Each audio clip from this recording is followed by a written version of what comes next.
আসসালামু আলাইকুম, সবাইকে ওয়েলকাম জানাচ্ছি পাপড়িস লাইফস্টাইলে। আমি পাপড়ি চলে আসলাম আবার একটি ব্লগ নিয়ে। আশা করছি যে যেখান থেকে বসে ভিডিওটি দেখছেন অনেক ভালো আছেন। আলহামদুলিল্লাহ আমি অনেক ভালো আছি।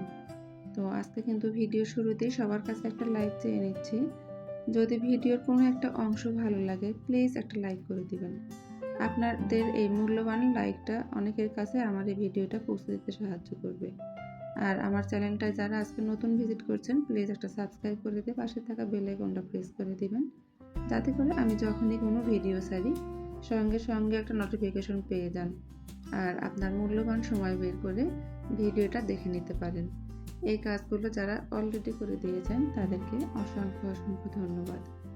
তো ভিডিওটা কিন্তু শুরু করেছিলাম আমি গতকাল দুপুর থেকে। সবসময় সকাল থেকে বেশিরভাগটা শুরু করা হয়, তো গতকাল আমি দুপুর থেকে শুরু করেছিলাম।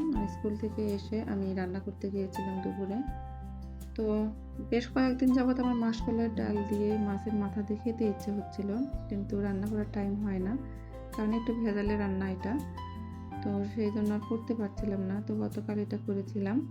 তো মাসকলাইয়ের ডালটা আমি প্রথমে ভেজে নিয়েছি, তারপরে যে মাছের মাথা কাটা ছিল না সেই মাথা দুটো কেটে নিলাম।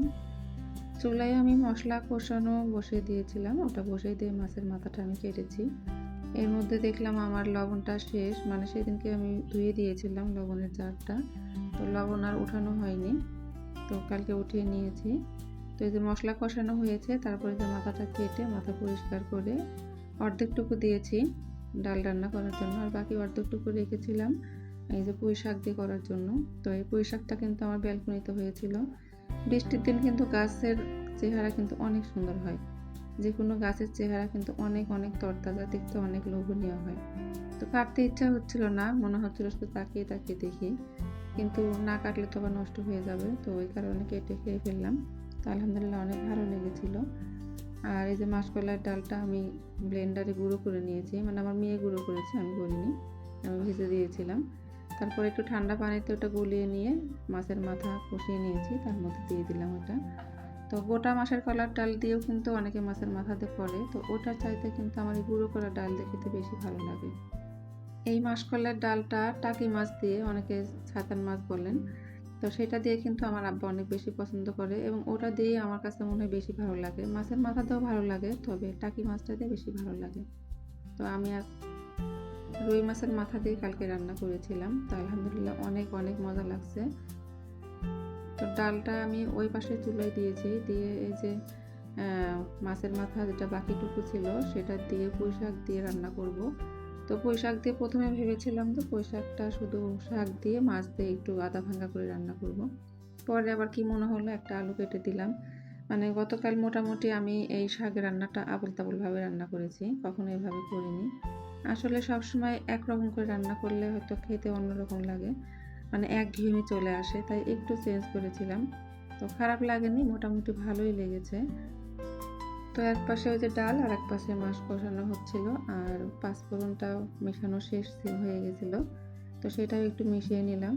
তো আমি যেভাবে সবসময় বাসায় পাঁচফোড়ন রেডি করি, তো এখানে মিষ্টি জিরা যেটা মৌরি বলে ওটা দিয়েছি, তার অর্ধেক দিয়েছি মেথি, তারপরে দিয়েছি জিরা। মৌরি আর জিরাটা সম পরিমাণে রাখি, আর ছিল কালো জিরা, একটু কালো সরষে দিয়েছি। তো এটা দিয়ে কিন্তু আমি পাঁচফোড়নটা করি। তো এর মধ্যে কিন্তু আমাদের বগুড়ায় আর একটা আছে চাঁদের মতো দেখতে, খুবই হালকা, ওটাকে বলে ডাল ফোড়ন। তো ওটা শুধু কিন্তু বগুড়াতেই পাওয়া যায় আমার জানা মতে, অন্য কোথাও পাওয়া যায় কিনা আমি জানি না। তো যদি অন্য কোথাও পাওয়া যায় প্লিজ একটু কমেন্টে জানিয়ে যেতে পারেন আপনারা কোন কোন এলাকায় ওই ফোড়নটা পাওয়া যায়। আমাদের বগুড়ায় কিন্তু ওটা পাওয়া যায়। আমি দেখাতে পারলাম না এখন ওইটা, তো আমি যখন বগুড়া যাব তখন ইনশাল্লাহ দেখিয়ে দিব। তো আমি এটা সবগুলো মিশিয়ে নিয়েছি, তো বয়ামেই রাখলাম, অল্প করেই করেছি। কালকে একটু রোদ কম ছিল, রোদ দিতে পারিনি, এই জন্য অল্প করে করলাম। এটা বেশি করে করে রোদ্রে দিয়ে তারপরে আমি বয়ামে উঠিয়ে রাখি। তো এই যে মাছটা কষিয়ে নিয়েছি, তার মধ্যে আলুটা দিয়ে দিয়েছি, আলুটা একটু মোটা করে কেটেছিলাম। তো আলু আর মাছটা আবারও কষিয়ে নিয়েছি, নিয়ে তারপরে এই যে পুঁই শাকটা দিয়ে দিলাম। তো পুঁই শাক কিন্তু খুব বেশি ছিল না, অল্প কয়েকটা ডাল ছিল। তো মনে করেছিলাম যে কালকে রান্নাটা একটু তেল কম দিয়ে করব। আমি অনেকবারই ভাবি এরকম, মানে শুরুটা কিন্তু আমি তেল কম দিয়ে শুরু করি, যে আজকে তেল দিয়ে রান্না কম দিয়ে রান্না করবই। কিন্তু শেষ পর্যন্ত আর পারি না। ওই যে দেখলেন আমি আবারও তেল দিলাম, মানে আমার শান্তিই লাগবে না তেল কম দিয়ে রান্না করতে, খেতেই পারবো না। তো আবারও তেল দিয়ে আমি শাকটা পাশে বসিয়ে দিলাম, দিয়ে যে ফোড়ন দিচ্ছিলাম মাসকলাইয়ের ডালটা, একটু রসুন থেতো করে দিয়েছি। তারপরে এর মধ্যে যে পাঁচফোড়ন যেটা রেডি করলাম, একটু পাঁচফোড়ন দিয়েছি। রসুনটা যখন একটু লাল হয়ে যাবে তখন দিয়েছি পাঁচফোড়ন। অনেকে হয়তো মাছের মধ্যে পাঁচফোড়নটা খায় না, শুধু পেঁয়াজ বেরেস্তাটা খায়। তো আমার কাছে ডালের মধ্যে পাঁচফোড়নটা হলে একটু মজা লাগে, তাই আমি পাঁচফোড়নটা অ্যাড করেছি। তো এই তো এটা ভাজা হয়ে গেছে। তো এখন আমি ডালের মধ্যে দিয়ে দিচ্ছি। তো আগেকার দাদিনানিরা বলতো যে ডালের মধ্যে ফোড়ন দিয়ে নাকি সঙ্গে সঙ্গে ঢেকে দিতে হয়, তাহলে নাকি স্বাদটা ভালো থাকে। তো আমি তাই করলাম, ডালের মধ্যে ফোড়নটা দিয়ে আমি চট করে ঢেকে দিয়েছি। তো আসলে মনে হয় ভালোই লাগে, এভাবে ফ্লেভারটা ভালো থাকে। তো এই যে ফোড়ন দিয়ে আমি পাশের চুলায় ওটা আবার ট্রান্সফার করেছি, আর শাকটা আবার এই পাশে নিয়ে আসলাম।